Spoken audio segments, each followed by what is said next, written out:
this video. In this video, I'll talk about low vision assessment. So, the main purpose of low vision assessment is to assess the residual, present vision and correlated it with the individual social, educational, vocational and other needs, and to identify ways and means to enhance the residual visual functions. So, this low vision assessment is a result-oriented procedure at the conclusion of which the examiner should have a clear perspective of what needs to be done. So, now let's see the steps of a low vision assessment. First is the review of the medical records, which will include different type of history like social history, medical history and distant related history, near related history, etc. The second is observation, then comes interview, visual acuity assessment, both distance and near, then pinhole acuity assessment, assessment of visual fields, contrast sensitivity assessment, refraction, glare sensitivity and additional test. Now comes, before we start the visual acuity assessment, for the review of the medical records, it will include both the medical and surgical record, both systemic and ocular record, including the social history and other history as well. And in the observation, it will include the observing the client's behavior and his physical status can provide an insight to the severity of the problem. The third is the interview. So, interviewing is very important in order to understand the emotional status and individual needs of the client. The interview starts with the case history with emphasis on the visual problem.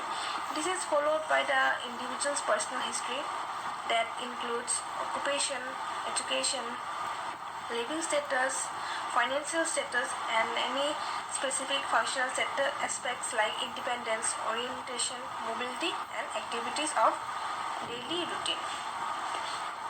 Now comes the visual acuity assessment, which is for distance we will be using ETDRS logMAR chart. So the visual acuity assessment usually begins with determining the distance acuity of the patient. So this procedure will mainly include the vision taking with the help of a ETDRS logMAR chart, which will give us a vision in log units. Now, then comes the for near acuity testing, we can use Bailey-Lowy near chart. So, with the help of this chart, here you can find out the near vision in annotation. Now comes the pinhole acuity assessment. So this pinhole acuity assessment, it is mainly used to assess the presence or absence of a refractive error improvement in vision, and it will indicate that the person may benefit from refractive correction or not. This pinhole acuity is mainly used to find out if the vision loss is due to any refractive error or it can be improved with the help of a refractive error assessment or not, or with the help of any visual aids or not. Now comes the assessment of visual fields.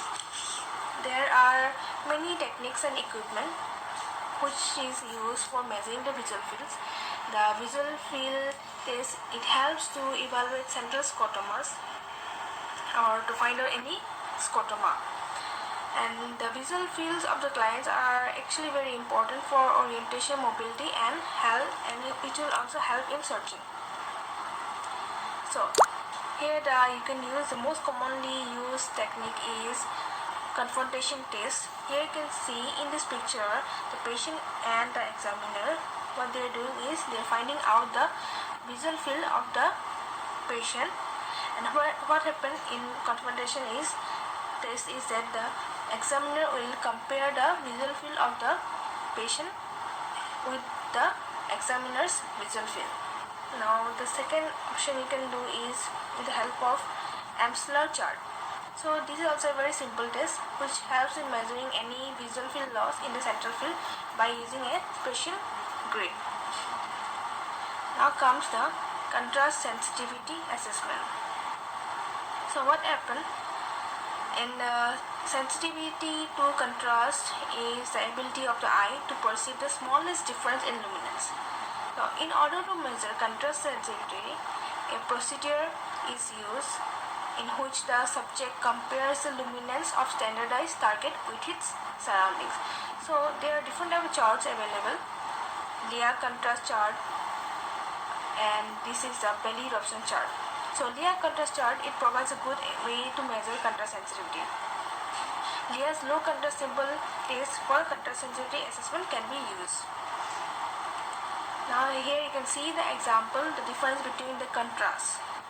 Where you can see in one side the view is much more clearer and the contrast is much more better, but in the other side the contrast is poorer. And many other tests are available to measure this contrast sensitive function, and the result can be quantified in a contrast sensitivity curve or simply by qualifying the loss as mild, moderate and severe. So this Lear's contrast test provides a good way to measure contrast sensitivity. Now comes the refraction. So the basic techniques of refraction of low vision persons are not very different from normal refraction procedure, and it will always start with the retinoscopy, and along with the retinoscopy procedure there are other specialized techniques like bracketing technique and over refraction, which can be commonly used while doing the refraction in a low vision patient. The refraction is performed both objectively and subjectively. In both procedures, it is important to adjust procedures according to the eye condition of each individual client. Then comes the glare sensitivity. So in certain conditions, glare can significantly reduce the visual acuity of the client or the patient. The sensitivity to glare should become obvious during the interview, and it can actually be assessed by taking visual acuity after exposing the client to the glare source and noting the reduction in vision. So if the vision reduces by more than a factor of 1.5, some type of absorptive lenses, filter lenses can be prescribed to the patient. And here you can see it is a brightness acuity tester which can be used for finding out the glare sensitivity. Now comes the additional test. So it will include color vision test, which can be done with panel D15 test, and other squint assessment test.